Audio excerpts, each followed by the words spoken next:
right, thank you so much for staying with us. Multipolitan is a platform for borderless living, headquarters in Singapore. It builds freedom infrastructure and globally mobile individuals by combining a product-led immigration platform with a mobility app that makes it simple to live, work, and thrive anywhere. Now, the Digital States Project is a flagship report by Multipolitan, examining how emerging technologies such as artificial intelligence, blockchain, and metaverse and orbital infrastructure are fundamentally reshaping statehood, governance, and citizenship. Now, Nirbhay Handa is a lead global voice on cross-border living and global mobility. He is the CEO and co-founder of Multipolitan, where he provides strategic leadership in shaping innovative solutions for internationally mobile individuals and families. Hello, Nirbhay. It's good to have you. He joins me live from Singapore. Thank you for your time. Tolu, it's a pleasure to be here. Thank you for having me. All right, beautiful report. The report suggests that in the future, people will log into nations, not just to fly into them. How realistic is this shift, and which countries are already leading the way? Thank you very much for the question, Tolu. So we're already seeing that shift. Historically, nation states were always defined by their borders. They were always defined by the physicality of their landmass. But now what we see is sovereignty is getting decoupled from geography. And a good example of that would be what Estonia has done with their e-governance protocol. So you could be based in Lagos, but you could still open a company in EU through Estonia's e-governance. We see something similar with the island of Palau, where you could get a digital residency without you being physically in the island of Palau. And what UAE and Singapore, they've done with UAE Pass in UAE and Sing Pass in Singapore, you can access many civic amenities just digitally. So what that says is, in the future, resources will not just be inherited.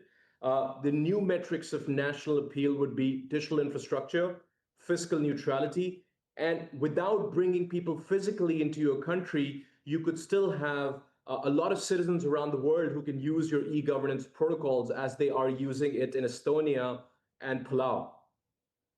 But looking ahead, what is the biggest mindset shift Nigerians need to make to thrive in the world shaped by global cities, digital states, and borderless opportunities? Tolu, thank you for that question. So I think the first thing would be we are walking into a remote-first world. Okay. And Nigeria has impeccable young technology talent. You have universities such as FUTA and Lautech, and I'm personally speaking to many tech candidates from these places. In a remote-first world, you could be working for a company in New York City, but you could very well be based in Lagos, or very well be based in Calabar, which has the potential to be a nomad-friendly city. So Nigerians can locally create value globally in the remote-first world. So that's the number one. The number two piece would be Nigeria can immensely benefit by digitizing their civic infrastructure, what UAE has done. So UAE Pass has almost 11 million users. They've been able to save more than 15 million human hours, and they've been able to save more than $4 billion US by just digitizing their public administration. So the benefits of digitizing your civic infrastructure could be far-reaching for Nigeria. The third piece could be Nigeria can really enhance build from Nigeria narrative globally. You already have many unicorns, Flutterwave, OPay. Stripe looked into buying Paystack. I think they've already purchased Paystack. Visa invested into InterSwitch. So Nigerian entrepreneurs can build global brands. And this decade in the future could be a breakout decade for Nigeria and entrepreneurs based in Lagos. More interesting, I must say. Now, my next question, from a business advisory standpoint, what signals should Nigerian founders and executives take from the Digital States Project when planning long-term growth?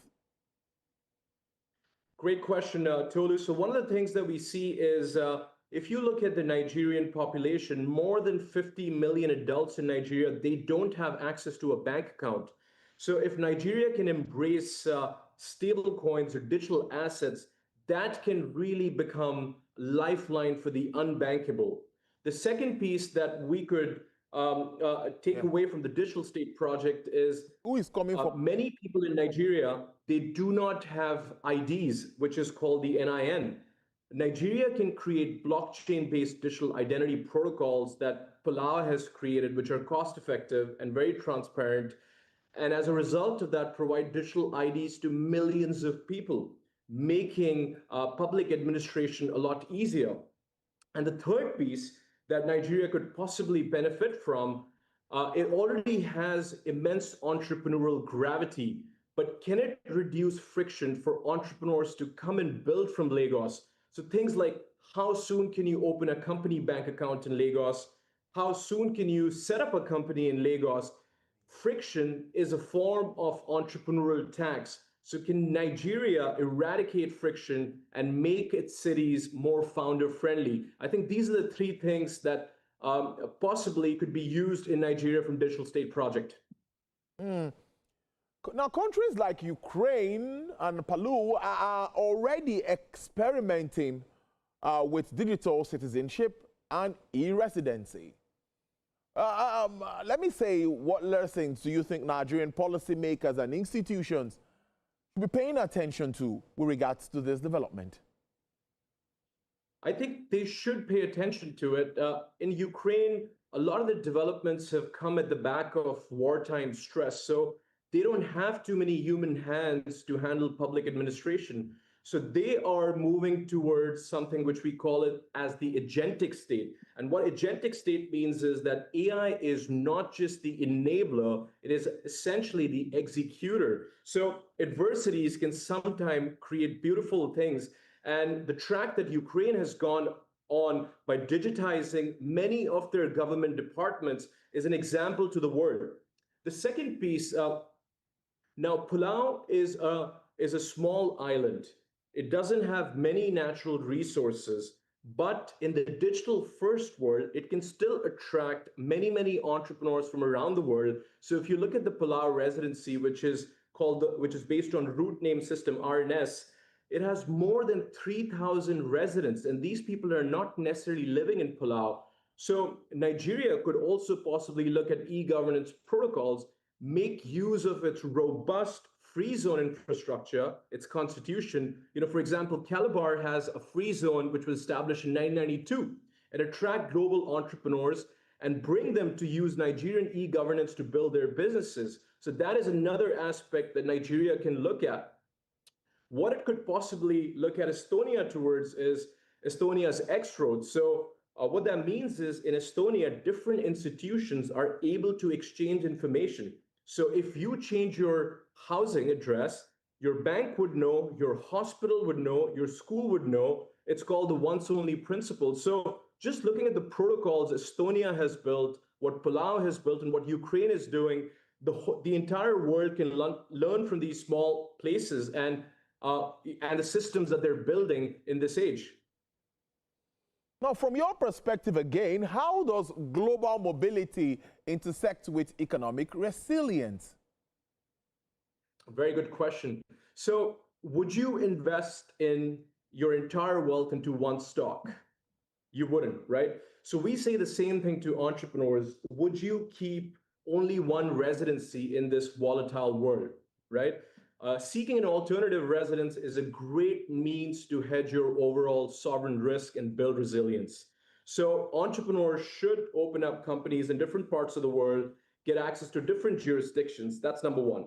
The number two piece is we're walking into a highly multipolar world. So you've got the G7, you've got the BRICS. So let's say if you're a BRICS entrepreneur, maybe you're better off getting exposure to a G7 country through its alternative residency. Or let's say if you're a G7 entrepreneur, you're better off having a residency in a BRICS nation. So you still remain exposed to a BRICS country while there is this multipolarity when it comes to capital and mobility. The third piece, which you and I, we could relate the most, is we're seeing this massive intergenerational wealth transfer from boomers to millennials. There's almost going to be $300 trillion that's going to move in. And people who are millennials and Gen Z, they are internet first, territory second, and they're highly transnational. So the bottom line is the world is on the move. We have more than 300 million immigrants, more than 40 million digital nomads, and we can't change it. So let's embrace it.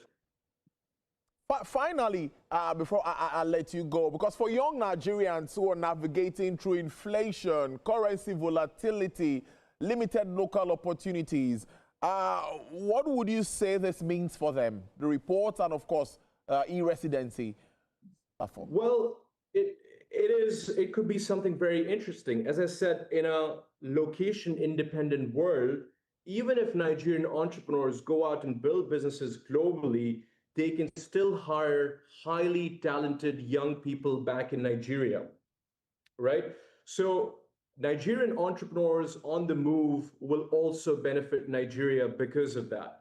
And the second piece is there are not many consumer markets in the world that can match the propensity of Nigeria, the scale of Nigeria. So if you are a consumer tech business, Nigeria is the place to be, and go out and build a business which is going to have scale.